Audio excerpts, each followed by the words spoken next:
couple of weeks ago we made a trip down to the lower 48, down to the contiguous 48, down to the real world, or as I like to call it, hell. We had to go down for some medical reasons, and then we went down to see my grandkids. On the way home we stopped at Harbor Freight. I didn't intend to stop at Harbor Freight, but my wife hasn't seen one yet that she can go past. I didn't really intend on picking anything up or getting anything. Of course, she's got to come out of there with a few things no matter what. At least I didn't get her to come out with a box of hammers this time. But anyway, I did see something I did like the looks of and wanted to try, and that's this welding cart. I bought a welding cart many years ago for my Century 130 wire feed welder, and that thing was a piece of crap. It was thin sheet metal, had angle corners and stuff, and little sheet metal platform and little teeny wheels on it and stuff, and it was pretty sloppy. I had to weld it together because it wouldn't hold together. I've been using it for a long time, but it has its limitations, and I was going to build a new welding cart for these other welders. I've got this Everlast 210, and I've got a Millermatic 211, and I've got that little plasma torch that's a combination plasma torch, TIG welder, stick welder. I just got it for the plasma torch stuff on it. Well, anyway, the cart that I got from before from Harbor Freight was a piece of crap, but I've looked at them over the years and they look a lot better. Well, I was down there a couple weeks ago and they had a couple different models of them. They've got one that you can put 3 different welders on. I don't really want that. I don't want to have all 3 welders or 3 different welders or whatever on one cart, because I only use them one at a time. It'd be handy if a person had a shop and could move them around in the shop and stuff them all back in the corner, but it doesn't fit my needs. And then they had another one that had a bunch of drawers in it and stuff, and that would be nice. But this one looked like a pretty good little cart. It's just a fairly simple one. It's got good handles on it, got big tires on the back.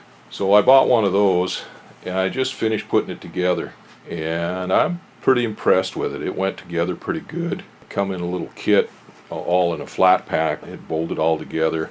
It's got pretty good instructions that went with it. It went together pretty fast. Took me about a half hour to put it all together, and that's including searching for tools and stuff to put it together. So there it is all together, and I just stuck my Everlast 210 on there. It's the one I intended to put on there, but it doesn't quite fit. It's got stops on it to slide up against on the back, and then a stop on the front to kind of lock it down. It's not really a lockdown, but it's a stop to keep the welder from moving around. And the Everlast is just too long for it. I've got it fitting on there.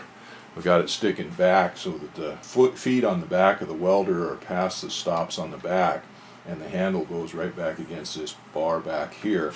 And then on the front, there's nothing on the front of that for that clamp to clamp down onto. It just pushes right through between the feet on the welder. So I'm not sure whether I'm going to use that on there or not. The other thing is this big tank, this big Argon tank, doesn't quite fit on there. Now it's nice, it did come with 2 brackets on here, one down on the bottom and one here on this rear brace, and chains to chain the tank down with, but that big tank just doesn't fit on there.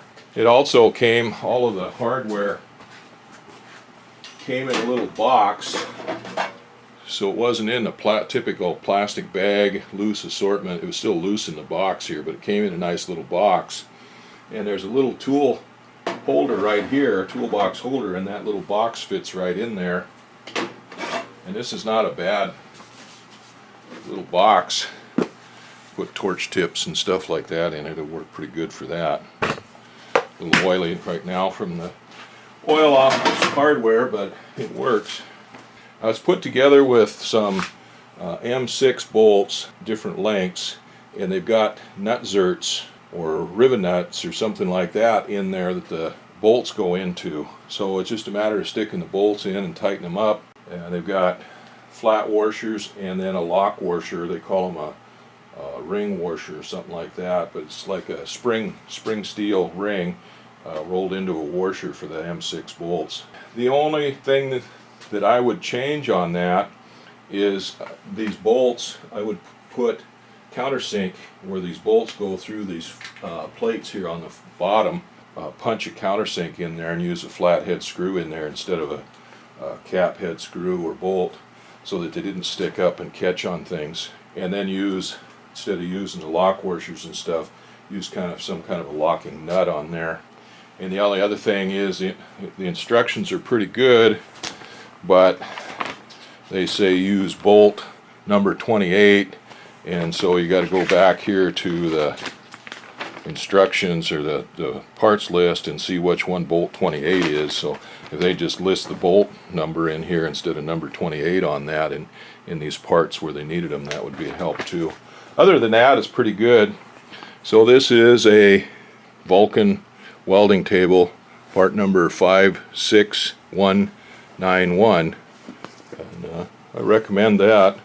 So far it looks pretty good. It's got nice tires on the back, castering tires on the front, or wheels on the front. They're just little wheels on the front. Now I'd like to have one with bigger wheels on it so that it could roll around outside better. This one will be fine for in a hard floor, concrete floor, wood floor, something like that. It's fine for that, but it wouldn't be that good for being outside on rough ground. But it's a pretty nice little welding cart. Well, there's my Miller 211 sitting on there, and that fits on there just right. It's back against the stops on the back, and I've got the stop on the front down against it there. Well, that worked out much better. I've got the little CO2 tank on there, and the OD on the CO2 tank is still too big for that brackets on there. Still doesn't quite fit in those brackets there. But it's an aluminum tank, so it's larger diameter than a steel tank would be for the same size. And I might see if I can go get a C25 tank for that. Anyway, that fits that little welder pretty good. When I have to move this bar here over to the other side because the door on this opens up this way to get access into the wire roll and all of that. I had really hoped that would work for the Everlast welder, for my TIG welder. I've used it more lately than I've used this wire feed welder. Now I need to get my wife to make me a cover for that 211. I've had it on the shelf for several years now and haven't used it for a while. I need me to get my wife to make me a cover for that like she made me for the Everlast welder. And this cover here is for the plasma torch. Yeah, it won't fit. No, it won't quite fit on the Miller. Okay, well, that's enough of playing with that.